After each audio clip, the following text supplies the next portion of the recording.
I just did 23 minutes and forgot to hit record on the audio. So let's do this again. Let's start from the top.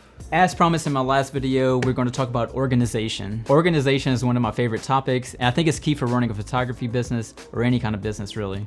Organization can save you time and money, and it can also save you from a bad customer experience. I've personally saved just about every photo and video I've ever taken in the past 10 years of my career, and I can easily access any photo or video that I ever need. I like to have this archive system in place in case a customer misplaces their photos, which they always do. I can easily find that content and send it back over to them. The customer is always very surprised that I'm able to do this, and it's actually netted me some extra money, some great reviews, and they even recommended me to their friends and family because of this. And of course, you can always use this content for yourself if you need a specific photo for an upcoming post, or if you need some video content for a project that you're working on. I've even gotten a job because I had an old photo. A client was interested in hiring me, but they wanted me to scope out the venue first, and they said some other photographers have already shot there. I was able to show them some pictures from that same venue, and they hired me on the spot because of that. But creating and maintaining this archive system early on would definitely help you out in your career. Let's talk about saving content to your hard drive and creating your first archive system. There's a lot of different ways you can go about file structuring, labeling, and even where you save your content. Of course, the best way to never lose any data is to save on 2 separate hard drives on 2 separate locations, but who has the time for that? Ain't nobody got time for that. As your first archive system, I think it's perfectly fine to have one large hard drive that's always plugged into your computer. I still have the same 8 terabyte hard drive from over 6 years ago, and I've never had any issues with it, and I've even dropped it a few times. You can always use cloud storage, but I think this would cost you both time and money in the long run. Those monthly fees will only get larger and larger as you add more content to it, and the upload and download speeds just can't compare to having a physical drive plugged into your computer. And as you're adding content to this hard drive, you should also be updating it on something like a spreadsheet. I use Google Sheets. On my Google Sheets, I have the name of the hard drive, which I use a sticky note to put on the actual physical drive. From there, I have the main root folders listed out. I can simply hit Command F or Control F and find the client's name or the event type that I'm looking for. You'll get to the point where you will have a lot of hard drives, and before you even plug it in, you'll know exactly where to find that piece of content. Now that your hard drives are set up and you have the spreadsheet created, we can talk about file structuring. I label my main root folders as date, the name of the client, and the event type. So an example would be 2022.08.01 John Doe's birthday. This puts the content in the order that I like, which is by date, so I can easily find what I shot most recently and add that to a social media post. And of course, this might not make sense for you. I've seen a lot of people use the client's name first, so they can easily sort in alphabetical order and find which client they're looking for. Now in those main root folders, you'll have your subfolders. These will be different based on if it was a photography shoot or a video shoot. For a video project, I have footage, audio, assets, export, Premiere Pro, and music. And for photography, I simply have RAW, export, and Lightroom. Of course, you'll have your own file structure, but I think it's good to create this early on, fine-tune it, and maintain it as you go throughout your career. I think this file structuring is very important for video, as you'll kind of have content all over the place. You'll have some downloaded music or templates.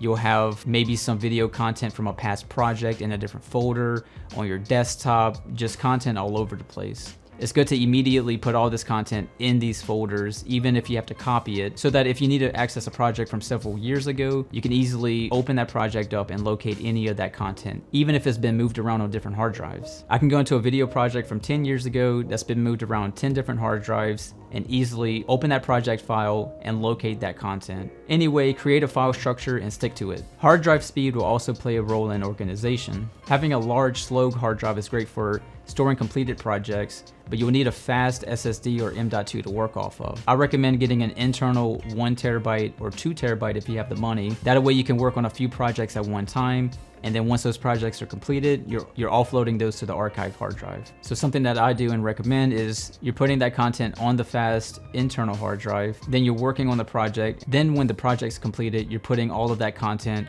on the archive system.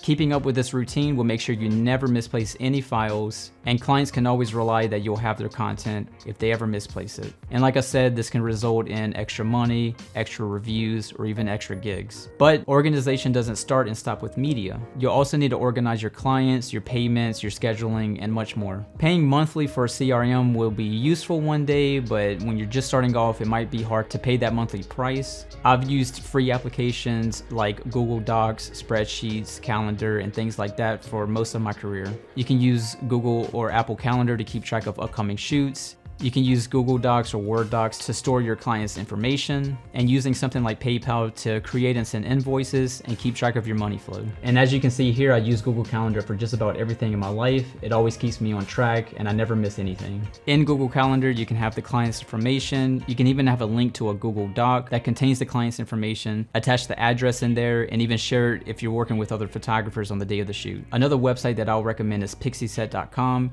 You can use this to create an online gallery to send to your clients. You can also have pre-written contracts and even send out questionnaires, or use it to keep track of your client's information. I'm not sponsored by Google, Pixieset, or any of these clients. I wish I was, but I thought I'd say that. And of course, there's no right way to do any of this. This is my way of doing it, my tips and recommendations, and you'll learn to create your own, fine-tune it, and maintain it as you go throughout your career. These are just some tips and tricks that I picked up along the way with my career, watching YouTube videos, working at studios, and working with other photographers. It doesn't matter how you do it, it just matters that you do it. Please comment below your file structuring. I would like to see how everyone out there is structuring their files. Anyway, that's going to do it for this video. Please like and subscribe. Feel free to reach out and ask any questions. I'll be glad to help anybody create their archive system or answer any other questions when talking about running a photography business, or even comment below if you would like me to talk about a specific subject for the next video.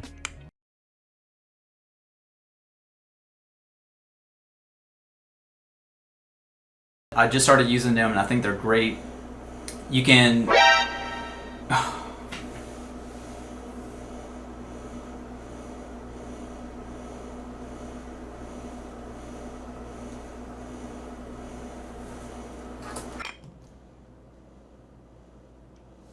I forgot to hit record on the audio on a video about organization. That's 23 minutes that I'll never get back. Man.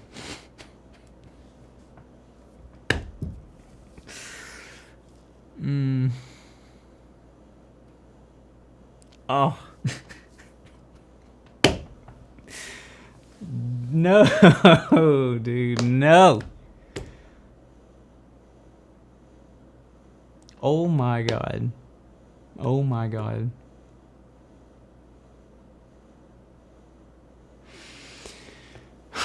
Mic check 1 2 1 2. Mic check. Am I there?